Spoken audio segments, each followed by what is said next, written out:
रंग बहुत प्रसिद्ध बना सकते हैं। बाबा राजा को रंग और रंग को बाबा का भव्य दरबार है राजा, जहां हर साल लाखों की संख्या में श्रद्धालु आते हैं। अब प्रश्न यह है कि बाबा खाटू श्याम है कौन और इन्हें भगवान का दर्जा क्यों दिया जाता है। आइए जानते हैं इसके बारे में।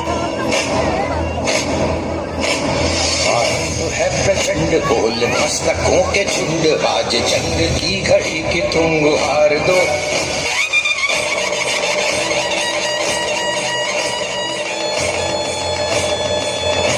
आंखें खोलो पुत्र। प्रणाम माते। तुम्हारा कल्याण हो पुत्र। मैं तुम्हारी तपस्या से अति प्रसन्न हूँ। बोलो क्या वरदान चाहिए। आपने मुझे दर्शन देकर धन्य कर दिया। अब तो बस एक ही अभिलाषा है कि आपका आशीर्वाद सदैव मुझ पर बना रहे और मैं अपना संपूर्ण जीवन दीन दुखियों की सहायता में व्यतीत कर सकूं। तथास्तु। तुम सदैव दुर्बलों का सहारा बनोगे। मैं तुम्हें ऐसी शक्ति प्रदान करूंगी जो तीनों लोकों में किसी के पास भी नहीं है। पर याद रहे कि तुम इन शक्तियों का दुरुपयोग नहीं करोगे।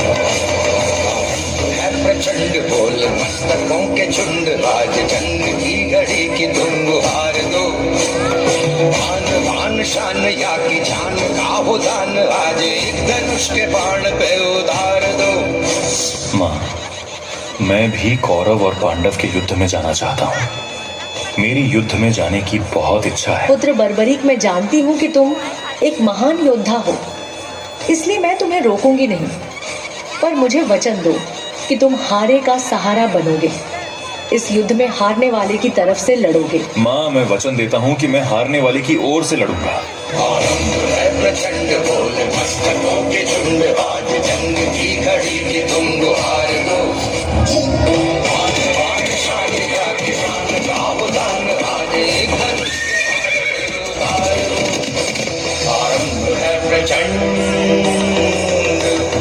हे महावीर योद्धा, तुम कौरवों और पांडवों के युद्ध में क्या कर रहे हो? हे ब्राह्मण देव, मैं घटोत्कच का पुत्र बर्बरीक हूँ।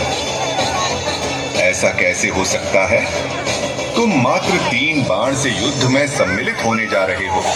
ब्राह्मण देव, यह बाण कोई साधारण बाण नहीं, इसमें से मात्र एक बाण शत्रु सेना को परास्त करने के लिए पर्याप्त है। अच्छा, तो इस पीपल के सभी पत्तों को छेद कर दिखाओ। बस इतनी सी बात ब्राह्मण देव।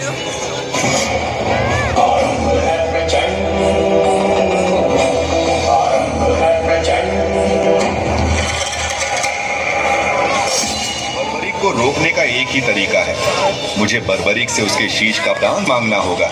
हे वीर योद्धा, मैं तुम्हारे साहस की सराहना